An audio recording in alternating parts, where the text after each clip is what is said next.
So this book, the Richest Man of Babylon, my son was in school in Kamusinga, and one day he came with a piece of a book. Let me call it a piece of a book. And he told me, Mom, I've been given this book by my friend. So you read it. God uses his ways to get you where you want. So as it is said, when a student desires, the teacher appears. That book came at the right time for me. So I did not ignore the book. However, it was not in a good shape. So I started hearing poverty stories, saving. So I went and bought a new book so that I can now see, I can read the whole book. And from that time when I read that book, it really changed me. I was asking myself, where was it?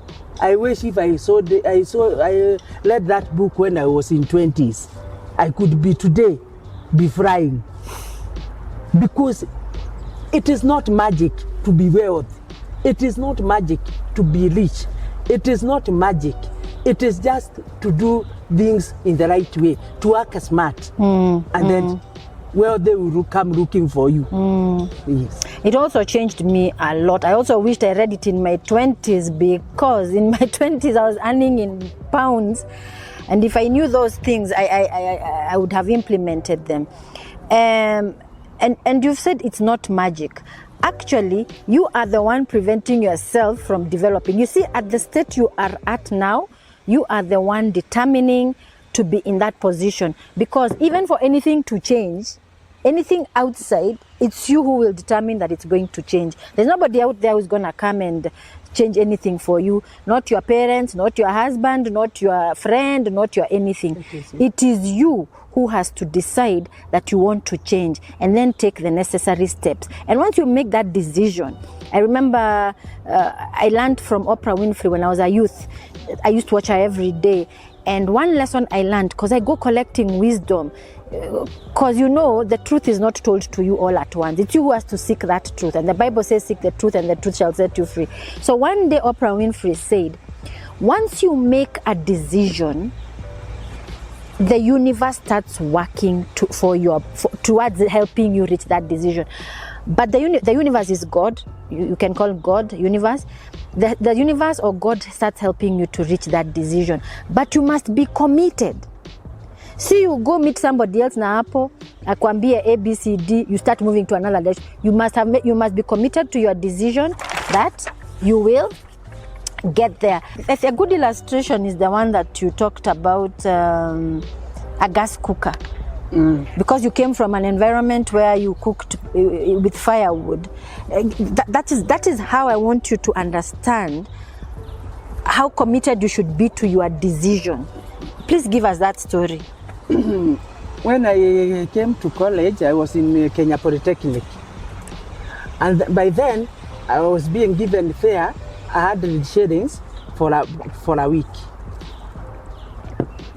And because I had come to Nairobi and I saw that people use gases, I said I will never use a stove or a jiko in my house. And to date, those two things have never entered into my house. I don't even know how to use them. So, how many years are those? 50 years. 50 years. So, 40, I have never used those things. So, this 100 bob that I was being given for every week, the fare was 2 shillings and 50 cents. So I walked to Ruduri Avenue, went into a Muidi's shop, and I told him that I want to buy a gas cooker. So, but I don't have money, so I'll be paying retro by retro. I was paying 20 bob, 20 shillings. Other times I paid 10. I had 114 receipts on that gas cooker that I was paying kwa Muidi. After that, I started paying for a cupboard whereby I'll go keep the gas cooker on top while cooking, and then I left them there so that when I finish my college and get into my house, I'll have something to cook with, because I didn't want to use those two things. Then when I got the job, I just told him I was living with my sister.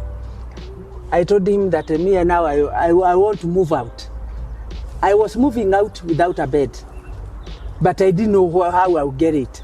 But when I expressed it to my brother-in-law that I want to move out, we were living with the brother and his sister. We were all called and they were that I cannot leave them in that house. So everybody to take his bed and the beddings and move out. So I got a bed.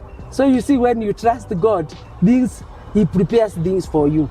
So I just went to the Muhidi, took my gas cooker and my cupboard, and I went. At the same time, I was buying utensils, which even today, some of them are in my house. There was this supermarket, a big supermarket, Ibrahim's supermarket. That's where I was going with the balances that I get to small, buying utensils for myself. So when people say that you cannot do much with little, I really do not understand. As little as I had the shillings that I was being given as a pocket money, it enabled me to buy gas cooker, it enabled me to buy a cupboard, it enabled me to buy all the utensils of my house. Besides, I was also buying those other things for ladies. So there's no little money. You only need to be determined and to know where you are going. Yeah. That story was to tell us, once you make a decision, she made a decision and it was stamped in the heavens, she shall not use a jiko or a stove. And it was established in the heavens because she was committed. Where was her committed? The 100 shillings. You have more than 100 shillings. You are the one preventing your progress. Do not blame anyone.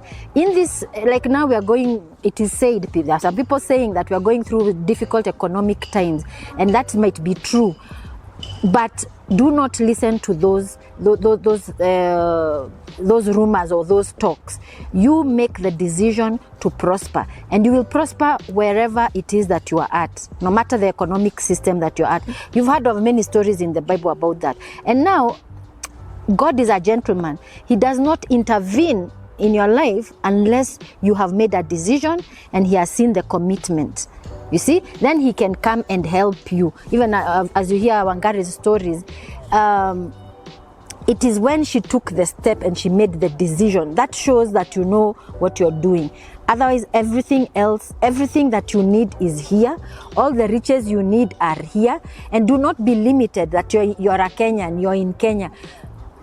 This whole world belongs to God, and he's the one who will give you whatever it is that you need from wherever. It can come from anywhere.